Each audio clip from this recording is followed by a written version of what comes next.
Good afternoon, Mr. President, colleagues, friends, families, and most of all to you, the class of 2011, welcome and congratulations.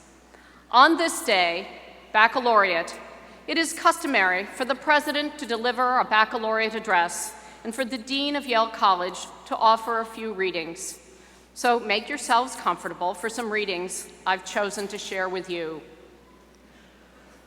In your daily travels at Yale, you walk through this building where we are today, Woolsey Hall, on a regular basis. Some of you walk through the rotunda dozens of times a week. You think of this space as Commons or the Grand Concert Hall that surrounds us now. But what is this building? It is a war memorial, and this is, once again, a week just before Memorial Day, when we think of and honor those who have died in their nation's service, from Lexington, Massachusetts to Afghanistan. But more Americans died in the Civil War than in all the other wars in which US soldiers have fought and died. The names of Yale soldiers, Union and Confederate, North and South, are inscribed just outside this hall. In his first inaugural address, delivered just a month before the war began in 1861, 150 years ago, the newly installed President Abraham Lincoln told his audience, "We are not enemies but friends. We must not be enemies. Though passion may have strained, it must not break our bonds of affection. The mystic cords of memory, stretching from every battlefield and patriot grave to every living heart and hearthstone all over this broad land, will yet swell the chorus of the Union when touched again, as surely they will be, by the better angels of our nature." 4 years later, after 700,000, yes, nearly 750,000 soldiers had died, President Lincoln closed his second inaugural address in this way: "With malice toward none, with charity for all, with firmness in the right, as God gives us to see the right, let us strive on to finish the work we are in, to bind up the nation's wounds, to care for him who shall have borne the battle, and for his widow and his orphan, to do all which may achieve and cherish a just and lasting peace among ourselves and with all nations." A just and lasting peace.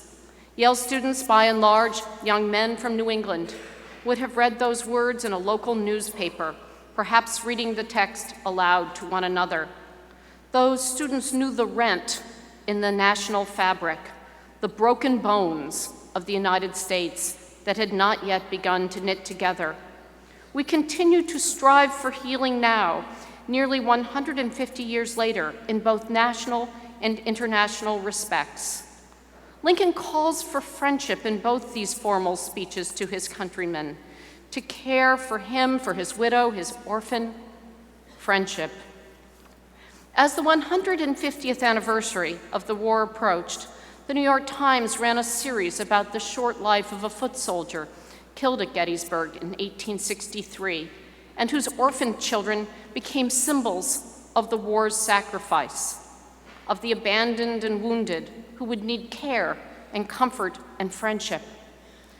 The Times has given the fallen soldier a new life, a story of hard-scrabble farming, of whaling and battle, compellingly revealed in his letters to his wife, where one learns that they were one another's best friends. In the short lines of his last letter home, he found a way to express the depth of his love for his friend. "If I ever live to get home, you will not complain of being lonesome again or of sleeping cold, for I will lay as close to you as the bark to a tree." Amos Humiston, days before the Battle of Gettysburg. You, 2011, you arrived here as strangers, you leave as friends. Many of you have been my own friends. It's been a great joy to know so many of you. As a professor, I've known you in the classroom, and I know that there are some members of my freshman seminar from the fall of 2007 who are sitting here today. In my days as a college master, I've known many more of you in the dining hall. Here's what happens to you, Yale undergraduates. You change. You acquire new knowledge, much of it useful, some of it quirky. You learn how to ask better questions.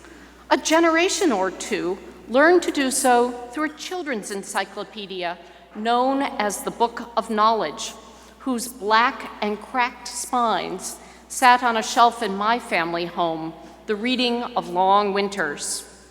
And perhaps it was the very edition of 1936 from which the prose poem I'm about to read is conceived. Stay with me for 17 questions as I take you to From the Book of Knowledge by Cynthia Zarin, who perhaps also taught some of you. 1. What makes a fairy ring? Fairy rings are made of a kind of fungus. 2. Why does damp air make us ill? Damp air is often cold air, and the cold has usually been blamed for making us ill, though many facts prove that it is not blameworthy at all. 3. Why does a dog go round and round before it lies down? The answer to this question lies in another question. What is a dog? 4. Can our brains ever fill up? The poet Browning says there is no end to learning. 5. Why does a tuning fork sound louder when it touches wood? The sound from a tuning fork, like the light from a candle, flows out in all directions. 6. Why are some things poisonous? We could answer this question completely and fully only if we knew all there is to know about life. 7. Why can we hear better when we shut our eyes? This question is partly true and partly not true. 8. 8. Can an animal think? There's no doubt an animal can think and that it can remember. 9. Do animals feel pain as we do? That is not a question that can be answered directly. 10. Why do we not growl like animals when we are hungry? A hungry man is an angry man. 11.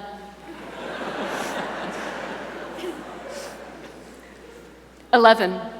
Why have leaves different shapes? The great idea which we learn to apply to every fact about living creatures is that these facts usually have uses. 12. Why do the leaves of the aspen always shake? The shaking of the leaves has the same effect as if the trees were fanning themselves. 13. Why does oil make a wheel go round more easily? It all depends on where the oil is put. 14. Why do we see the stars only at night? The stars are shining all the time, sending light to Earth, but more than this is needed for us to see. 15. Is an atom alive? It is almost a living thing. 16. Can country people see writ small better than townspeople? If country folk use their eyes mainly at distances, their vision will be keenest at distances. 17. Why does a lump rise in my throat when I cry? It is the place of speech, which is the most marvelous thing. Finally, it is a Yale College tradition at this point and on this occasion to read a passage by John Milton. You know the story, I think. There were these two young 20-somethings, maybe even teenagers, and they were in a garden. They were in a perfect place, and they knew that. And yet, they also knew that there was a world beyond, and they couldn't help but want to know about it. Yes, as in the Zarin poem, there was a thirst, an unquenchable thirst for knowledge. And you remember there was also that wardrobe malfunction part that they had?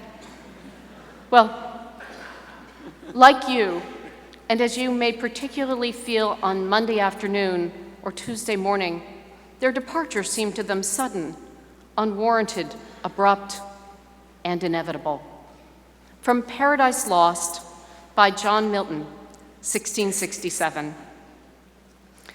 Some natural tears they dropped, but wiped them soon. The world was all before them, where to choose their place of rest, and Providence their guide.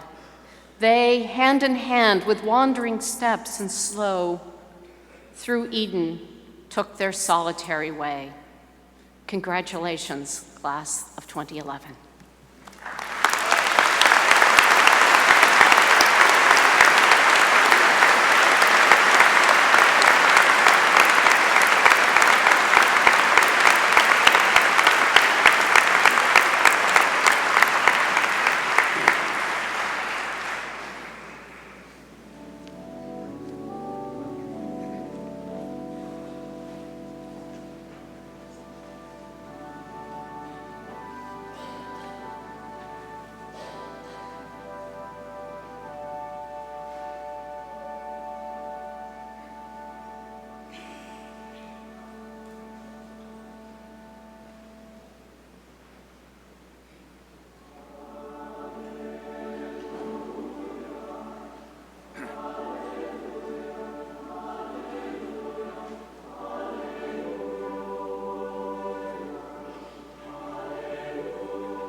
Good afternoon.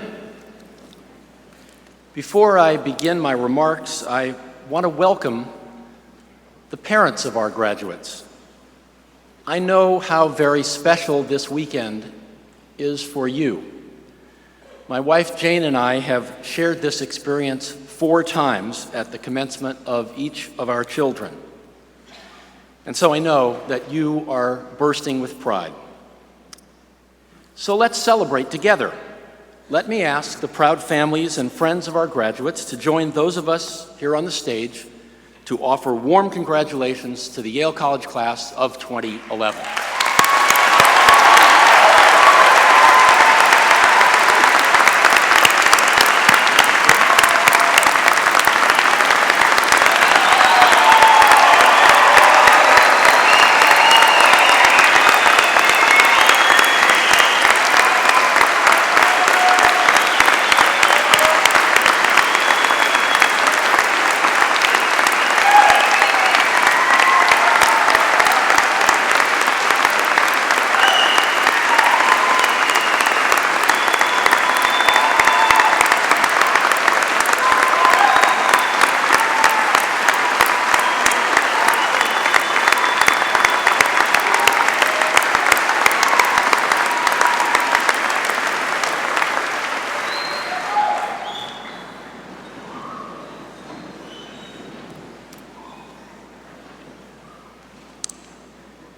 Now, I would like to ask the class of 2011, in turn, to reflect for just one moment on how you came to reach this milestone.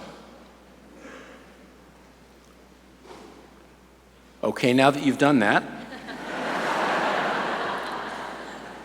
one of the things that just might have occurred to you during that moment of reflection is that there are many people here today, your parents, siblings, relatives, and friends, whose support and encouragement made your achievements here possible. So why don't you rise now and show them your appreciation?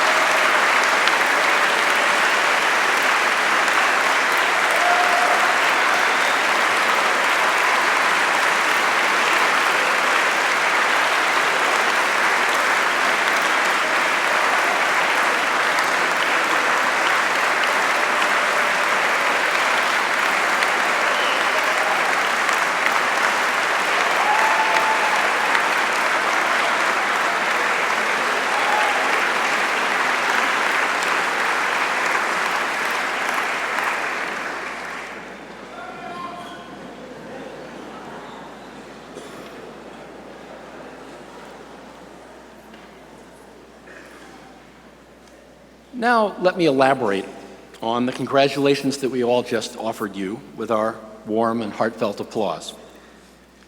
You certainly have made something of yourself here at Yale College. First and foremost, you excelled in the classroom. Tomorrow, at the Class Day exercises, when you listen to the citations for those winning academic prizes, you will be dazzled by their accomplishments. But it's not merely a few of you who have excelled. The cutoff grade point average for the cum laude honors that are awarded to 30% of you was the highest in the history of Yale College, an amazing 3.78. You've excelled outside the classroom, too. Your artistic talent is stunning. One of you, born of African parents and trained in the classical repertoire, has revolutionized performance on the cello, creating a sound that sings like Aretha Franklin or Beyonce. And he learned Chinese along the way. Another, a junior Phi Beta Kappa majoring in the history of art, has starred in Baroque and classical opera while singing in mixed company and women rhythm. And yet another has recorded 10 songs with between 5 and 26 million views on YouTube.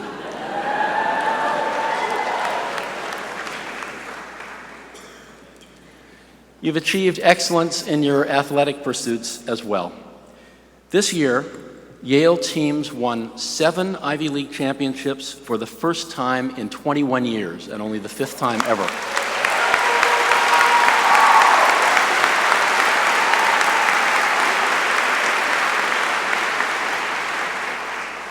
Women's squash won the national title, and our men's hockey team thrilled us all with their explosive play and their #1 seed in the NCAA tournament.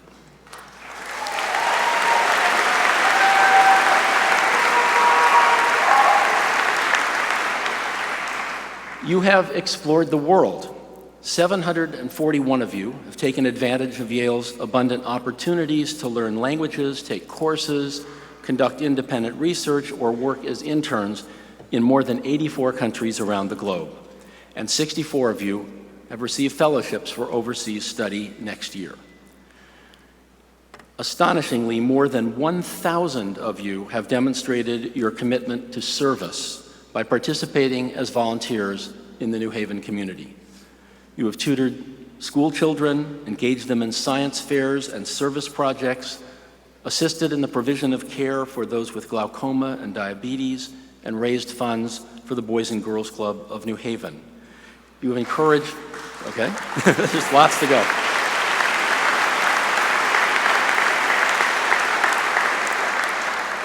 You have encouraged the use of sustainable products by departments of the city government and campaigned to make New Haven more bicycle-friendly by educating cyclists, motorists, and pedestrians to share the streets safely. Many of you have participated in a flowering of entrepreneurship on the campus. 10 of you won seed grants from the Yale Entrepreneurial Institute to explore the possibility of starting companies. One of you started a recycling business in Science Park that now has 30 Fortune 500 companies among its clients. 2 of you found a rapidly growing business for local online advertising. And yet another has already created 30 jobs in New Haven by founding the very popular Blue State Coffee House, which now operates 5 retail stores in 3 states. Some of you have overcome tremendous obstacles to get here. One of you grew up in a Chicago housing project. Encouraged by her grandmother to avoid the streets and read relentlessly, she won a scholarship to an outstanding private school where she in turn was encouraged to apply to Yale. Educated, poised, and fearless, she will return to Chicago with Teach for America, to a charter school in an area much like her old neighborhood, to help others gain the advantage that she earned for herself by her hard work and determination.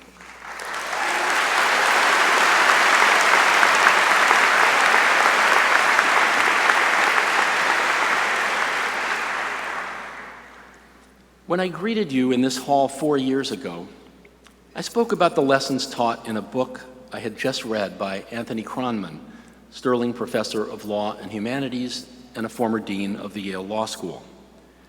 Professor Kronman's central argument is that liberal education should encourage you to wrestle with the deepest questions concerning the course of your lives. What constitutes a good life? What kind of life do you want to lead? What values do you hope to live by? What kind of community or society do you hope to live in? And how should you reconcile the claims of family and community with your individual desires? In other words, Professor Kronman argues that an important component of your undergraduate experience should be seeking answers to the questions that matter. Over the past few months, as many of you have reflected upon what's next as you leave Yale, I imagine that some of Professor Kronman's questions have been on your mind. Some of you, a minority I suspect, have found answers that satisfy you, and you are ready to pursue careers that seem entirely right for you in medicine or science or business or teaching or public service. The rest of you, most of you, I'm sure, are still searching for answers. Some of you are still searching for a job. So let me reassure you, and your parents, this is fine. Really, this is fine. Over the next couple of years, you will test jobs or courses of study to see if they truly lead you where you want to go. You will have a much happier life if you can find a calling that truly excites and inspires you. So take your time and find your passion. And let me reassure you in yet another way. The work you choose in the next few years need not limit your ability to pursue other passions over the course of your life. Yes, we all hope you'll find callings that you love. But one of the most remarkable things that I have learned about Yale graduates is their extraordinary ability to move from one passion to another. Let me give you an example. 2 weeks ago, I met with one of our most devoted West Coast alumni, a graduate of the class of 1955, who has had a successful career in business and finance, and who has been an important civic leader in his community. But his first love at Yale was American history. Intrigued by stories of the pioneers who settled the American West and inspired by his mentor, the former dean of Yale College, Howard Lamar, he decided a few years ago to take on a truly ambitious piece of historical and indeed archaeological research, to discover the route taken by the famous lost wagon train that left the Oregon Trail in 1845 to attempt a shortcut across the desert of eastern Oregon. Many perished for want of water, and although several journals survive and have served as the basis for a number of historical monographs, no one has ever managed to find the exact route taken by these pioneers. The precise location of the route is of particular interest because, according to the journals that survive, the pioneers found gold nuggets in a dry riverbed. At the time, water was more precious than gold, and so the settlers moved on, abandoning the site and marking it with a blue bucket. Our intrepid banker decided to find the route, and he engaged a geologist, an archaeologist, 2 museum curators, an aerial photographer, and a gold prospector equipped with metal detectors to work with him. Using the survivors' diaries, he retraced the route, moving from one site to another on the precise anniversary of the dates recorded in the diaries. He found aerial evidence of the route and many, many buried artifacts. It took parts of 5 years to complete the fieldwork. Now, his account of the route of the lost wagon train is being reviewed for publication by a major university press. He has yet to find the gold deposit, but he thinks he knows where it is. This story is by no means unique. One member of the class of 1953 returned in midlife to his passion for learning and founded the Chicago Humanities Festival, an annual civic event that offers scores of lectures and performances all over the city. A member of the class of 1969 took up photography more than 25 years after graduating, and he has since published an extraordinary series of books with the National Geographic Society. And a commodities trader from the class of 1973 recently created a brilliant Tony-nominated Broadway musical based on the life and work of a great Nigerian musician, singer, and songwriter. And there are many more such stories. Important as it is for you to fulfill your personal aspirations, we truly hope you will do this. But there is also more expected of you. Monday, at commencement exercises, Dean Miller will ask me to confer upon you the degrees in Yale College that you have earned. In the curious tradition of Yale College, you will then inexplicably cheer wildly and exuberantly, even though the dean has only asked a question and you have not yet graduated. After you settle down, I will, in fact, confer upon you your degrees. But what I will say to you differs significantly from what college presidents all around the country will be saying to their graduates. At many schools, students are awarded the rights and privileges of their degrees. Not so at Yale. Here, your degrees will be conferred upon you, and you will be admitted to their rights and responsibilities. The rights are simple enough. You will be entitled to have an alumni email address forever. You'll be entitled to vote in elections for fellows of the Yale Corporation, beginning 5 years from now. You'll be entitled to participate in a wide variety of alumni events and interest groups, and to receive frequent solicitations to support your alma mater. The rights conferred by other institutions are much the same as yours. But what is distinctive about Yale is that we do not confer upon you privileges, but admit you to responsibilities.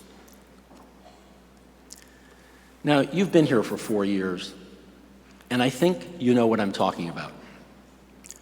For 4 years, you have been free to explore as you wish, but you have also been part of a community.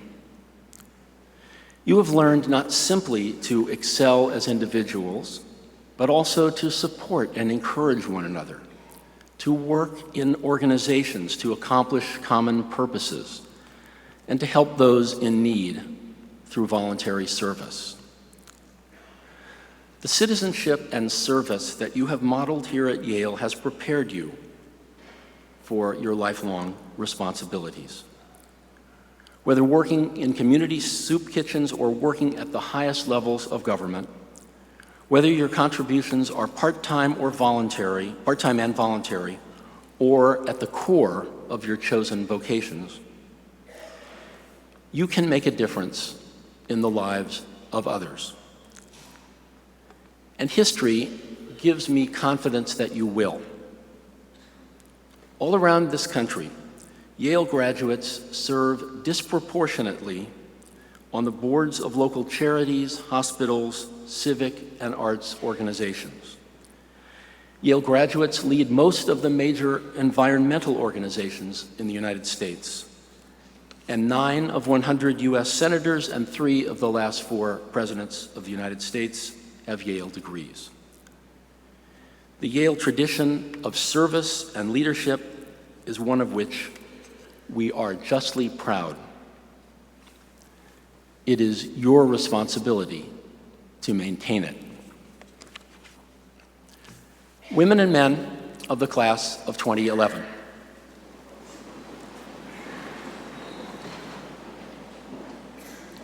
Today, we celebrate your amazing accomplishments, and we rejoice in contemplating your enormous potential. Take the time to find your passion. Choose a life's work that you love. And remember that the world is now your community. Serve it well. Congratulations.